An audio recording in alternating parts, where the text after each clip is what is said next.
Welcome back to the Student Hub Live Faculty of Wellbeing, Education and Language Studies Freshers event. Gosh, we've covered an awful lot today. We've been having some wonderful interdisciplinary discussions about some very topical things. Now, it wouldn't be a Freshers Week without some contribution about learning. So I'm joined by Sam Austin and Kieran McCartney. Kieran's hopped off the hot desk and we're going to talk about learning to learn, so learning styles. Now, Sam's a staff tutor and lecturer in English language and applied linguistics, and her research focuses on second language acquisitions and teaching. And she has a background in English for academic purposes and academic skills development. And when Kieran's not on our hot desk, he is a staff tutor, and he is very passionate about sports more than anything else, aren't you, Kieran? Doing a love sport. Yeah, well, I'm never doing enough sport in my book.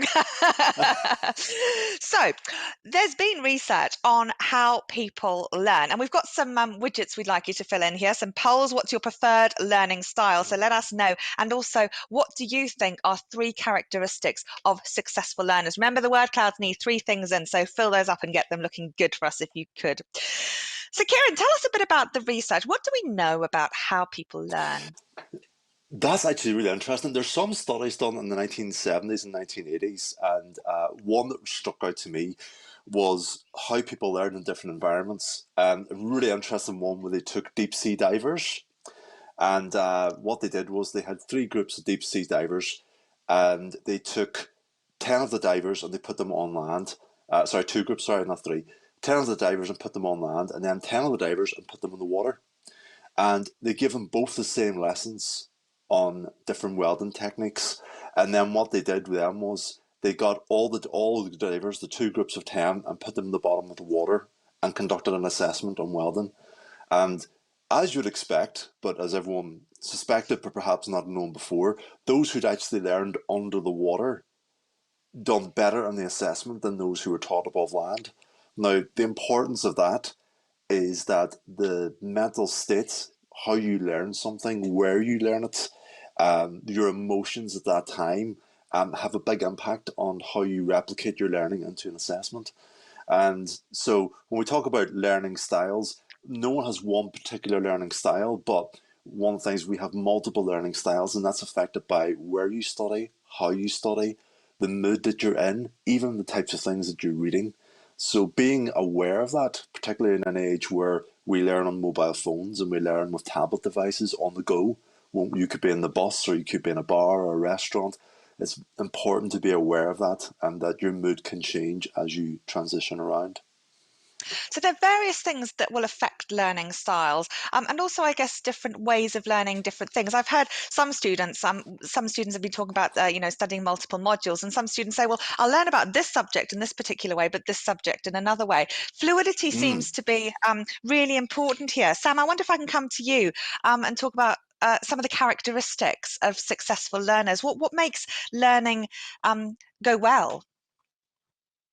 Yeah, well, so characteristics of a successful learner, as they're underpinned, constructivist learning theories well, they broadly encompass 3 areas really.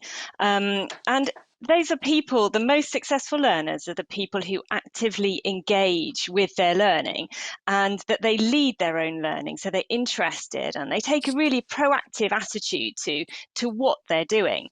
And this also leads on to one of the second characteristics, which is actually the ability to question. So successful learners question what they're learning. They question the information they're given, and they also question themselves, and they ask themselves, well, so they reflect on their own ideas and think, well, why is this important? What do I need to know more about this? And they reflect on their own learning processes as well and ask, well, how am I learning and what's the best way for me to learn? So, and then the final thing really, successful learners also, they learn and they know how to apply their knowledge. And that really means thinking about what they're learning in relation to the real world. So all the time thinking, well, okay, so this is the information, but what does that actually mean about the real world, about the way I live, or about what I do, or about what I observe, or my experience? And obviously add to that being determined, rising to a challenge and everything that you'd expect really, being motivated to succeed. So some of those things seem quite simple to do. Other things, like I guess some of those challenging questions, they can be learned. And colleagues in the library are often providing frameworks, and you may meet these in your module materials. They might say, well, question it from these perspectives. Think about these particular things. What's the provenance? What's the relevance, the timeliness, etc. So it might be that there are frameworks or ways in which you can try and interrogate a piece of evidence and think about, the value that really has here as well. One of the things I wanted to talk about is many students say that when they start learning, it changes the way that they think. So I wanted to reflect on that. But before we do, we'd ask students at home about some of the characteristics of good learners. So let's see if there are some things we might want to pick up on here as well. We've first got the preferred learning style. So let's see how people like to learn first. We can see that right now, our live audience say that 56% are visual learners. So that's really important. But 19% are auditory. One of the things I love about OU materials is that they are so multimodal. It's very rare that you will just be engaging with one source.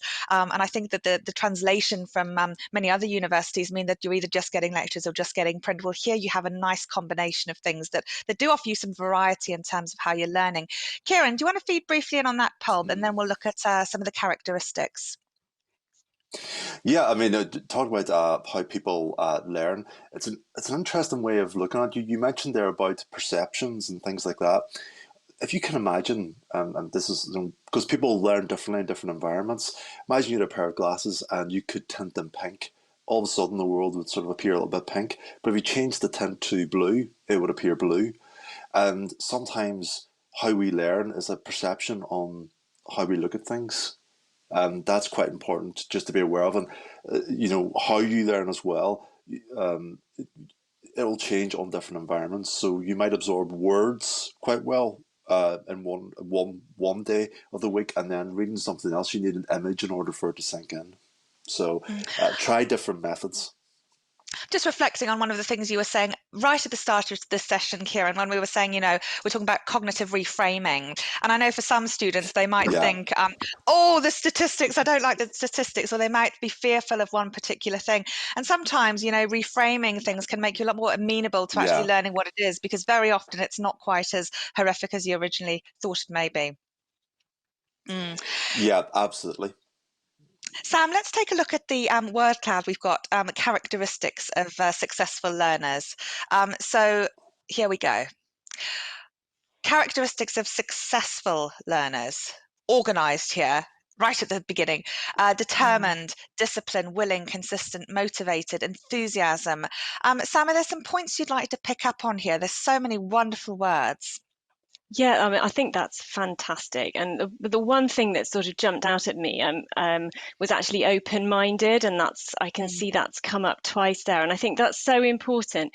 We have to take an open-minded approach to everything we learn, and that's all about those questions that I was talking about asking. So really be open to new ideas, to everything that your modules will do for you. We had a wonderful talk, Sam, before the session about language, and it really inspired me, actually. I wonder if you could share with people at home. We were talking about how learning languages can change the way your brain functions when you learn different terms that can evoke different things in you. And I hadn't actually thought about things that way. It changed something in the way I thought, for sure. Yeah, no, well, when you learn a second language, it can actually change the way you see the world.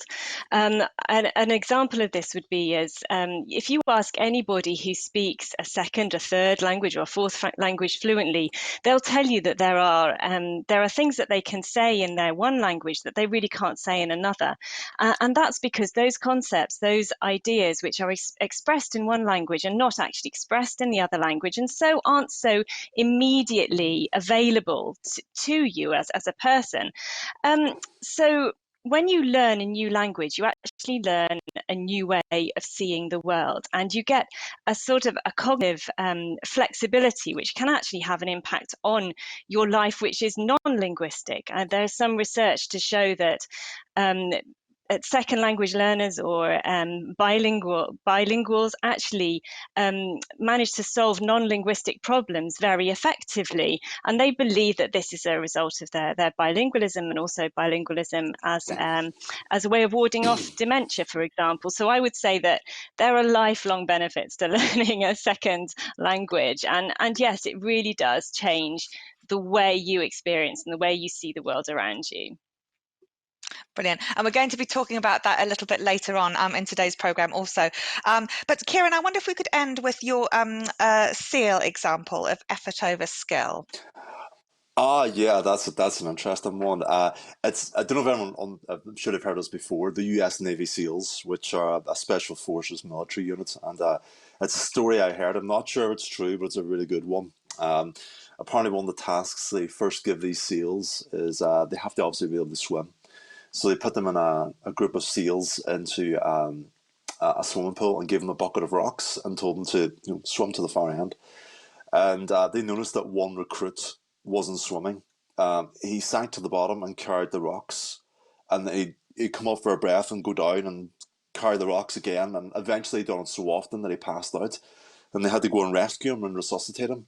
And when they resuscitated and brought him round, they said to him, the instruction was really clear: swim with a bucket of rocks to the end of the pool. Why did you not do that? And the guy says, I don't know how to swim, but I really, really want to be a Navy SEAL. And the instructors just went, well, no problem. We can teach you how to swim. But the most important thing is that you have the attitude that you want to learn.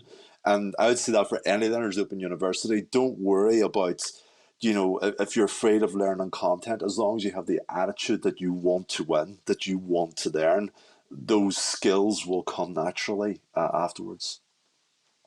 That's absolutely wonderful, Kieran. And what a fine note to end on. Your hot desk place has been taken over by the lovely Jo. Jo, is everyone at home okay? Yes, yeah, everybody's doing great. We've got some great discussions going on about learning and just finding out who learns in different ways, but there's been some great tips being shared as well, as far as post-it notes and highlighters. And then I dared to suggest maybe people have been out and bought some new stationery, so we entered into a bit of discussion about what was useful. But yeah, some really helpful discussions. Brilliant. That's wonderful. I've got some Student Hub Live stationery coming. So I'm hoping that we can share that round at future Student Hub Live events. So don't forget, if you've enjoyed today's programme, we've got many other opportunities to connect with our wonderful colleagues at the Open University. You can go to our Student Hub Live website and subscribe to our mailing list and be the first to find out when we've got new events. We normally publish them about 3 weeks before, and we have a packed calendar throughout the academic year to get you through your studies and keep you happy and on the straight and narrow. Right, we're going to have another little break now. This is going to be a slightly longer break. We're going to show you some campus tours, and then we will be back live very soon. So this is your opportunity for a quick cuppa, stretch your legs, etc. Thank you so much for engaging in the chat. We've still got plenty more to come. So do stay tuned with us if you possibly can. I'll see you very soon.